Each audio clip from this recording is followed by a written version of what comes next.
Tere, kallid kasteelised. Täna ma tahaks rääkida ühe rahva hukatused eest, mida ma näen igal sammul, igal päeval meedias toimuvat olevat. Ja täna ma loen kirjakoha 13. Luuka evangeeliumi peatükist, salmid 1-5. Sel samal ajal olid saabunud mõned, kes jutustasid temale galilealastest, kellede veri Pilatus oli segatud nende ohvritega. Ja see Jeesus hakkas kõnelema ning ütles neile, kas arvate, et need galileased olid suuremad patused kui kõik muud Galilea rahvad, et seda said kannatada. Ma ütlen teile, et mitte sugugi, vaid kui te paranda meelt, lähete teie samuti hukka. Ja arvate need 18, kellede peale langes siilaud orne tappis nad, olid suuremad süülaus kõik inimesed, kes olid Jeruusalemmas. Ma ütlen teile, mitte sugugi, vaid kui te paranda meelt, siis lähete kõik samuti hukka. Aamen. Ma ütleks siis teile sellised asjad. Mis te arvate, et need maad ja rahvad, kuhu on sõda tulnud, on suurem patused kui teie? Ei ole. Aga küsimus on selles, et tänamatus Jumala vastu. Kõikvõimalik ebajumalate kummardamine. Hariduse, edu. Ja nüüd lõpuks leidis ka kellest veel ebajumalad ja sõjandusest. See on kohutav. Öeldakse ju seda sõnas, et mida külvad, seda lõikad. Ja külvad tuult, tegelikult lõikad surma. Me näeme seda üle maailma, kõikides paikades, kus on sõda käivitunud. Sõjas kaob viimane moraal ja eetika. Sõjas kaob kõik inimesed tapavad valimatult üksteist. Sest siis ei hoia need miskit tagasi, sest enamasti jääb inimesi üksteist tapmast lihtsalt hirm. Mitte see, et nad kedagi väga armastaksid, sest nad sageli ise ennast totaalselt vihkavad lihtsalt. Aga sõjast tuleb tõde välja. Kas me tahame tõesti seda siia? Ja mingil kujul see varem või hiljem juhtub, kui praegune poliitiline kurss ja praegune peavool jätkub, tuleb häving. Nüüd on mitmeid võimalusi. Ma usun, et ka ei meeldi kellelegi olukord, kus on näljas ja paljas ja kõik üritavad ellu seada hundiseaduste järgi, et kellel jõud selle õigus. Seda peavoolu kuuluvad inimesed ei mõtle, vaid mõtlevad seda, kuidas mugavustsoonis edasi tiksuda, kuidas teha sellised valikud, mis on katastroofilised ja ta on otse välja hukatuslikud ja mille tagajärjed võivad olla ettearvamatud. Võtame selle viimase laeva juhtumi. Seltsimehed sisuliselt saidki peaaegu on tahtmise kätte. Ja lihtsalt oli hale vaadata, kuidas mõni tüüp ei suuda tunnistada tõde. Keerutada millestki ja rääkida mitte midagi. Praeguses olukorras on kohutav. Muidugi on ka selge, et ega orja rahvas ei saa aru. Me anname talle põhimõttelised ükskõik millise programmi. Ja lõpptulemus on see, et räägitaksegi mitte millestki midagi. Lihtsalt selleks, et peremehe tahtmist täita. Kas me oleme selleni jõudnud? Kas meil on tõesti seda vaja? Hävingut ja sõda. Praegu oblastis toimuvad vaadates inimesed ei saa arugi, millega tegemist on. Seltsimeestel polnud isegi sireeni jaoks korraliku raha. Mis sõda te üldse peate, ma küsiks selle peale. Te ei jõua isegi teavitussüsteemi normaalselt tekitada. Ja hoiate kõige selle pealt kokku. Kas te tõesti sellest aru ei saa, millega te tegelete? Praeguses olukorras ja praegusel juhul oleks igasugune sõjaline operatsioon või ükskõik milline rünnak, ükskõik millise poole poolt hukatus ja sutsiid. Sest enamik inimesi lastaks lihtsalt maha, kuna puudub korralik teavitus. Sest seda tahate või? Ugrivargad olete lihtsalt. Te panete kõik tasku, te mõtlete ainult enda suguvõsa ja perekonna peale, mitte riigi peale. Mulle tundub järjest rohkem, et ugrilasel ei ole arusaamist, mis asi on selline mõiste kui riik. Riik on inimesed, mitte teie enda kitsas lähiringkond, kellele tassitakse kõik kokku.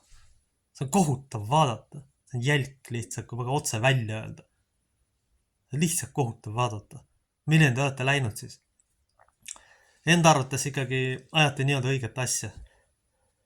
Jeesus ütles ju selles pühakirja kohas väga selgelt, ei ole väga sügavad vahet. Kes need patused on? Sest üks ei ole rohkem kui teine. Aga probleem on ilmselt selles, et üks patuna teab, et ta seda on, ekslik ja puudulik, ja teine arvab ennast issandaks jumalaks. Ja kõige hullem, mis saab juhtuda, arvab, et sünnivad tema himude ja muude asjade tahtmised. Ega ei sünni küll. Selle kõigil on tagajärjed. Ükskõik milleks oleks valmis liberaalse ideoloogia tulemusena, Liberaalne ideoloogia on selline, kus on kõik justkui lubatud, aga kui kõik on lubatud, siis saab kõik likvideeritud, ehk lühidalt öeldes. Kui me võtame reeglid ära, siis inimesed hävitavad lihtsalt üksteist erinevate viisidega, kes lööb maha, kes jookseb siis karjääri järgi arutult, kes unustab isiklikku elu, kes ei suuda partnereid valida. Kõik see on tegelikult liberaalse toodangu tulemus, mis on põlvkondade ja sajandite jooksul inimeste ajudesse sisse tambitud ja sisse mässitud. See on seda. Ei rohkem ega vähem. Ja selline ühiskond ei saa olla mitte kuidagi jätkusuutlik. See on ilmne ja üheselt mõistetav. Vaatame seda poliitilist situatsiooni ja seda ka vaimset ja moraalset olukorda. Vaatame rahvast, mille iive on nii kohutavas miinuses ja toja 2 käega pead kinni. Sisuliselt olemegi ristteel. Kas nüüd läheb lõplikult see rahvas prügikasti või hakkab tõusma? Siin ei ole 2 varianti.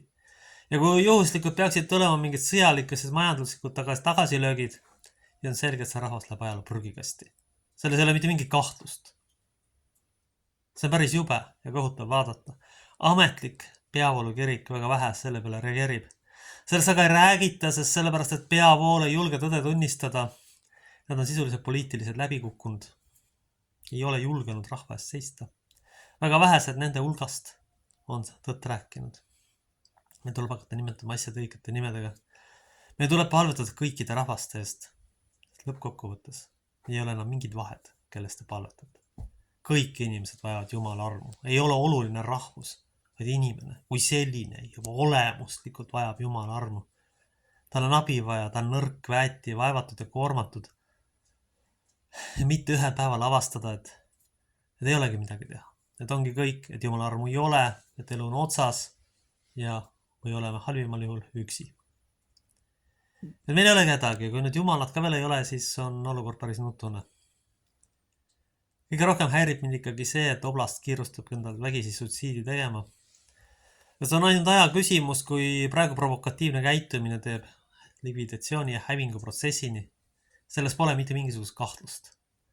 Me ei saa seda ära unustada, sest tegemist praeguse käitumismustri jätkudes poliitiliselt on tegemist rahvusliku suitsiidiga. Ei rohkem ega vähem. Trualamlik ja idiootne orjalik löömitamine kõik võimalike tüüpide ees, kes on omakorda veel mingite tüüpide tankistid, on rahvuslik suitsiid. Ja selles ei ole kahtlust. Ma ei ole võimeline vaatama lihtsalt peavoolu teatud asju, seepärast, et see lollus ja rumalus ja orjalikkus, mis seal vastu vaatab, on juba meditsiinilise patoloogia vääriline. Jätab ikka tõsise idioodi mulje. Midagi teha ei ole. Arengud on läinud nii-öelda sinnamaale, et tuleb aru saada, iga hinna eest millegi teenimine jätabki rumala mulje ükskõik kui intelligentsest ja haritud inimesest. See ei ole enam tähtsust. Kes ta on? Või probleem on tegelikult selles, et ta teenib valet ideoloogiat. Kõige hullem on see, et noored on ka nakatatud selle mürgi ja kohutava rollinihkega, kus ühiskond on tegelikult pea peale kööratud, kus on normaalsuseks kuulutatud kõik võimud hälbed ja kuidas siis viisakalt öelda, kuritegelik ja psühhopaatiline käitumine. Ja kõige hullem, mida teha saab, on panna psühhopaatilised isikud või nõrgemate häiretega isikud näiteks ühte klassi. See on katastroof. See on teadlik ühiskonna põhja laskmine. Siin ei ole mitte mingit kahtlust. Sellega saame häiritud ja traumasid tekitada mõlemale osapoolele ja kasvavad, lükatavad ja tõmmatavad isikud, kelle puudub julgus ja võimekus oma peaga mõelda. See on sellise poliitika tulemus. Ei rohkem ega vähem. Ja me näeme juba selliseid tulemusi, kus ühiskonnas üksteisest isoleeritud inimesed, kes istuvad päev otsa kuskil arvuti taga, nagu omavahel tegelikult füüsiliselt praktiliselt ei suhtle. Selle arengu tasemeni oleme jõudnud. Need globalistid on kõik teinud endast olevad, et likvideerida see rahvas. Nad lõppkokkuvõttes, kui me vaatame sündivuste arvu, siis olukord on katastroofiline. Ja minul ei maksa rääkida ilusaid muinasjutte mingist rahvuslikust edust ja millestki. Kui iga 3. inimene on ära jooksnud, teades, et siin on hullumaja ja põrgu, siis me ei saa rääkida mitte mingisugusest edust. Ainuke võimalus on pöörduda Jumala poole ja meelt parandada. Sest praeguse kursi jätkudes on see tulevik, mis tuleb kindel hävingukurss. Selles ei ole kahtlust. Siin ei ole vahet, mismoodi see tuleb, aga see tuleb praeguse kursi jätkudes. Küsimus ei ole kas, küsimus on ainult millal. Ja kui kiiresti see rahvas praeguse kursi jätkudes ajaloo prügikasti läheb. Selles on küsimus. Need mitte mingid ilusad jutud, et need ei ole. Potentsiaali pole üldse ära kasutatud. Kõik, mis ressurss tuleb surrem, kui lihtsalt pannakse vasakule viisakalt öeldes ja otse öeldes lihtsalt varastatakse enamikul juhtudel ära. Kui tüübid ei suuda isegi sireeni jaoks raha kokku saada, andke andeks, mis kaitsevõimest te räägite üldse siin. Püha jumal, tulge taevas appi tead. Mis teil endal viga on? Te vaadake peeglisse kõigepealt. Tehke kõigepealt elementaarsemad asjad korda. Ei ole teil varjendeid, sireene ega häiresüsteeme, siis provotseerite mingi riigiga, kellel on sajandite pikkuna kogemus ja kes on teada, on väga korralikult nii või teisiti valmistunud, kas me tahame või mitte. Sellega sõda ainult idioot või see inimene, kes ära surra tahab. Selles on see probleem. Võib siis otse öelda, et rahvuslik oblast on hävingukursil. Sutsiidikursil lausa ma ütleks. Ei rohkemal ega vähemal kursil. Ja kui arvata, et see kuskile välja viib, see ei vii mitte kuskile. See peab ainult surnuaiale lõpuks. Ja mitte mingi ükski asi ei aita teid enam, kui see asi edasi läheb. Ajalooliselt on teada, et aastal 70 grupp seltsimehi Roomast otsustas lihtsalt selle süsteemi ehk Jeruusalemma likvideerida ja teada olevat ajalooliste andmete järgi tegid juudid sutsiidi. Praegu jätkavad eestlased muidugi igasugust sutsiidi variantid surnuks, töötamise surnuks, joomise surnuks, narkoga, kuulutades, et kõik see on vaba. Ei, see on globalismi teenimine.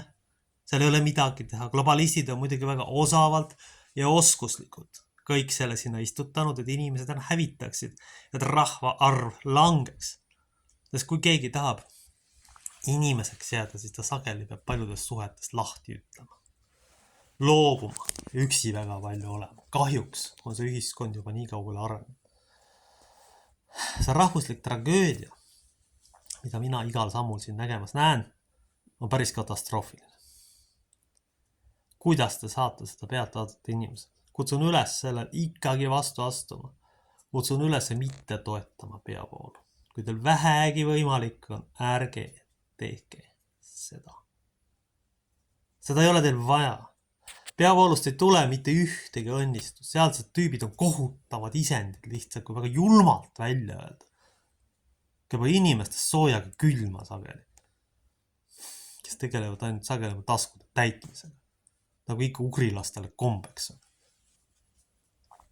Lahendus on see, et me ise inimeseks jääme ja teine lahendus on see, et mul tuleb püüda ikkagi omi asju. Taastada see olukord, kus ma saan ikkagi oma jumalateenistusi läbi viia.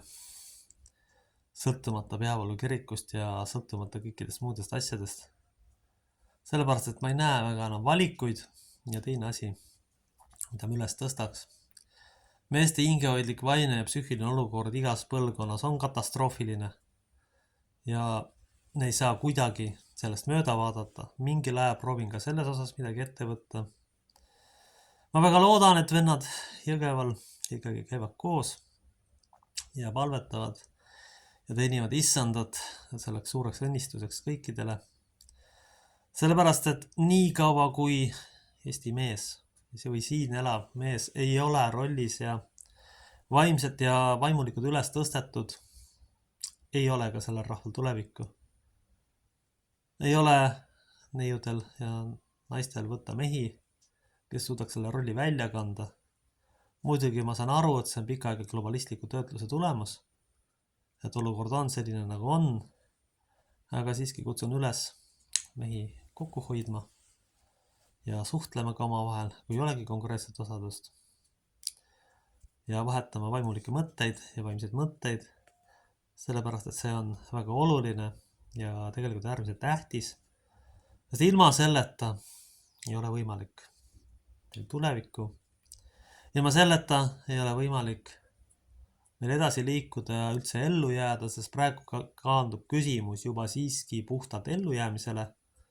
Et me ei saa seda enam lubada. Seda praegu situatsiooni, mis iga nurga peal toimub, igalt nurga peal vastuvad, globalistlik õudus ja lõpptulemusena ikkagi likvideeritakse populatsioon, sellepärast, et see liberaalne ideoloogia, mida noortesse süstitakse, siis sellele vastukaaluks tuuakse sisse fundamentalistlikud islamistid, kes siis kiirel viisil ühiskonna kuritegelikuks põrguks muudavad, sest need maailmavaadet ei kattu mitte kuidagi. Ja sel viisil saab rahvastiku vähendamise programm ja segamise programm tõsise hoo juurde ja toimub täielik rahvaste väljavahetamine. Andku issand meile jõudu ja tõe äratundmist, et me sellega kaasa ei läheks. Aamen. Meie isa, kes oled taevas, pühitsetud olgu sinu nimi, sinu riik tulgu, sinu tahtmine sündigu. Nagu taevas, nõnda ka maa peal, meie igapäevast leiba anna meile tänapäev ja anna meile andeks meie võlad, nagu meiega andeks anname oma võlglastele. Ja ära saada meid kiusatusse, vaid päästa meid ära kurjast, sest sinu päralt on riik, vägi ja au igavesti. Aamen. Kaitsku, hoidku meid püha kolm ainus Jumal. Aamen.